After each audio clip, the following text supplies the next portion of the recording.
The alarm buzzed before the sun even thought about rising, pulling Emma out of a shallow sleep.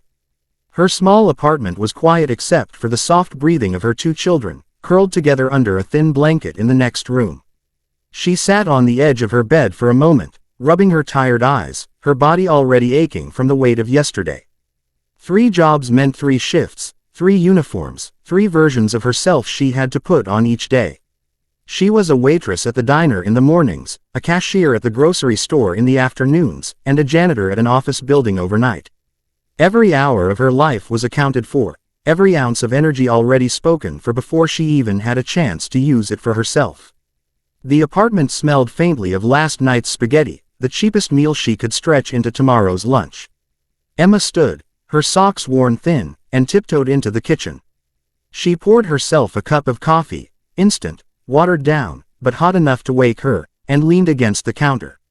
On the fridge were her children's drawings: a crooked rainbow, a stick figure family holding hands under the sun, a little house with smoke rising from the chimney. Emma smiled faintly at them, though her smile trembled. They always drew a bigger house than the one they lived in, always with more windows, always with a garden. She wanted to give them that. She wanted to give them everything. She pulled on her uniform for the diner, faded black slacks and a button-up shirt that never seemed to come fully clean despite endless washes.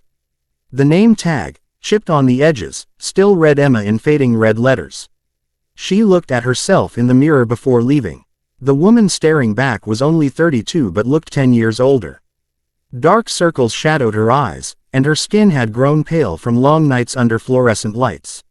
She tied her hair back, forcing herself to look a little sharper, a little stronger, because her kids believed she could handle anything. And she couldn't let them see otherwise. Before leaving, she slipped into her children's room. Her daughter, Lily, clutched a stuffed bear missing an ear, and her son, Noah, sprawled across the bed with one sock off. Emma bent down, pressing a gentle kiss on each forehead. "I'll see you tonight," she whispered, though they wouldn't hear her until much later. She left quietly, shutting the door behind her, and stepped into the crisp morning air. The walk to the bus stop was long and cold. The streets were nearly empty except for a few delivery trucks and other workers trudging to their own early shifts. She wrapped her thin jacket tighter around herself and adjusted the strap of her bag digging into her shoulder.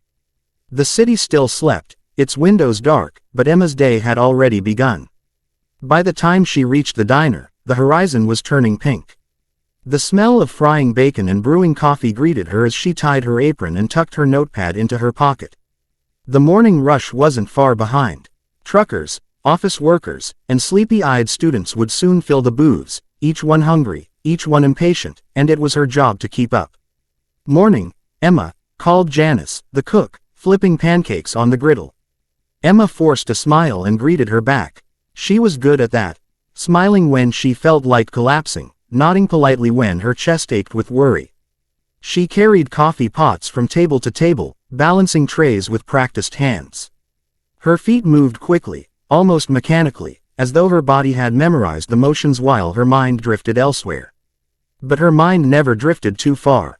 It was always circling the same thoughts. Did she have enough for rent this month? Would the electricity bill swallow her grocery money again?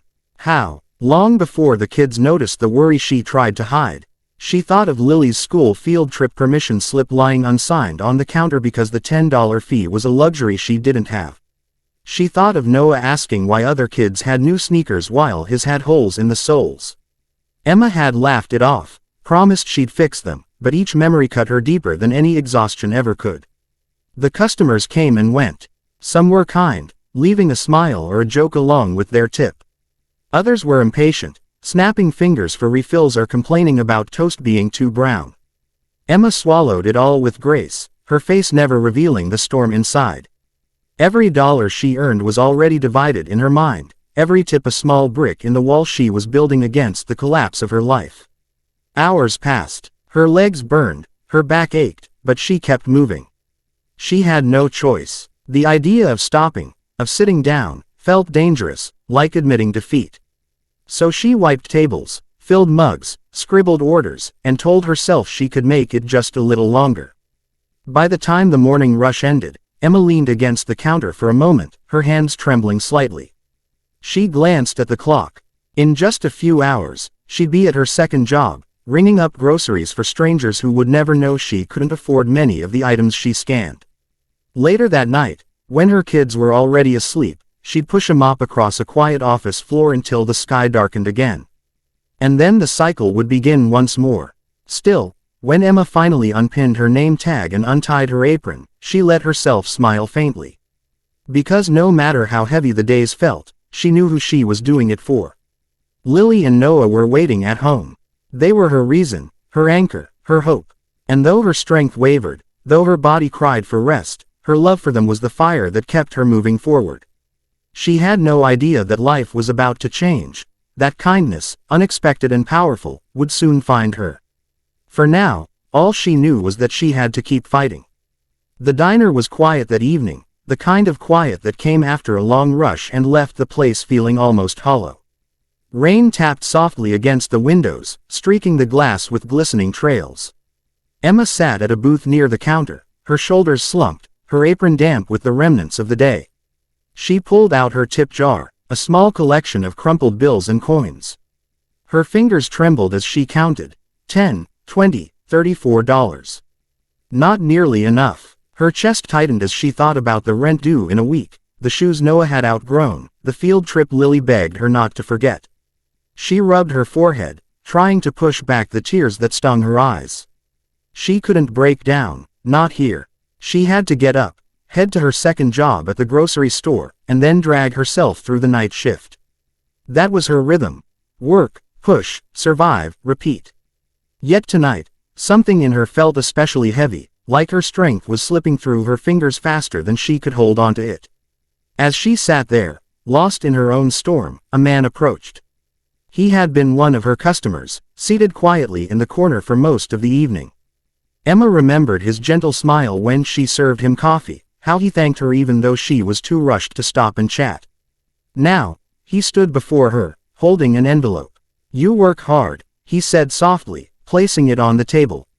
His voice carried no judgment, no pity, just warmth. "This is for you." Emma blinked, confused. She shook her head, trying to hand it back. I can't take this." But the man simply smiled and pushed it closer. "It's already yours." Without waiting for another word, he turned and walked out into the rain, leaving Emma staring after him, her heart pounding in disbelief. Her hands shook as she picked up the envelope. It was heavier than she expected. Slowly, she pulled it open, and her breath caught. Inside was a thick stack of bills, far more than she had ever held at once. Nestled on top was a note, written in neat, steady handwriting, for the woman who never stops fighting. "You deserve to rest. Use this for a fresh start." Emma's eyes blurred with tears, the words melting into the page. She pressed a hand to her mouth, afraid she might sob out loud. A stranger had seen her, really seen her, and chosen to act. It wasn't just the money, though that alone could change everything. It was the kindness, the recognition, the reminder that she wasn't invisible. For years, she had carried the weight of the world on her back, believing no one noticed. And now, out of nowhere, someone had extended a hand of grace. She clutched the envelope to her chest, her heart racing with a strange, almost frightening feeling, hope. For the first time in so long, she allowed herself to imagine a tomorrow that didn't feel like drowning. She could pay the rent without juggling bills. She could buy Noah a pair of shoes without patching up the old ones again. She could sign Lily's permission slip and watch her run onto the bus with the other kids, her laughter free of worry. That night, when Emma returned home, she didn't hide her tears. She gathered her children into her arms, holding them so tightly they giggled in protest. "What's wrong, Mommy?" Lily asked, tilting her head with concern. Emma smiled through her tears. "Nothing's wrong, sweetheart. Everything's finally going to be okay." She showed them the note, though not the money, and explained how a kind stranger had reminded her that good people still existed in the world. Lily's eyes widened in wonder.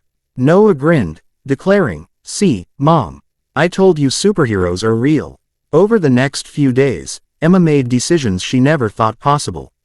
She gave notice at one of her jobs, finally freeing herself from the endless grind of 3 shifts.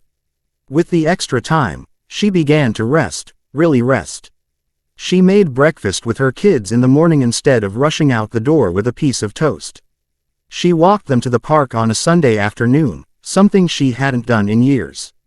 The laughter that had once been drowned by exhaustion now echoed in their tiny apartment like music. Her coworkers noticed the change. The weariness in her eyes began to fade, replaced by something brighter. She carried herself differently, with her shoulders lifted, her steps lighter. She still worked hard, but she no longer felt trapped in an endless cycle. That envelope had given her more than money. It had given her dignity back, her faith in herself, and a belief that kindness could change a life. One evening, as she tucked Lily and Noah into bed, Emma sat on the edge of the mattress and watched them drift toward sleep. She thought about the stranger whose name she never learned, whose face she barely remembered, and her heart swelled with gratitude. She wished she could tell him that his generosity had rippled through her world, changing not just her present but her children's future. She whispered into the quiet room, as if the words might somehow find him across the miles, "Thank you. You'll never know how much you've given us." Lying in bed that night, Emma stared at the ceiling, her mind buzzing with possibility. For the first time, she wasn't afraid of tomorrow. She had discovered that no matter how dark life became, light could appear in the most unexpected places. A stranger's act of kindness had not only lifted her out of despair, it had reminded her of the goodness in humanity. The power of compassion, and the truth that no one is ever truly alone. And as she drifted into sleep, Emma promised herself something. Someday, when she was able, she would become that stranger for someone else. Because kindness, she now knew, was a chain reaction. And it only took one person to spark it.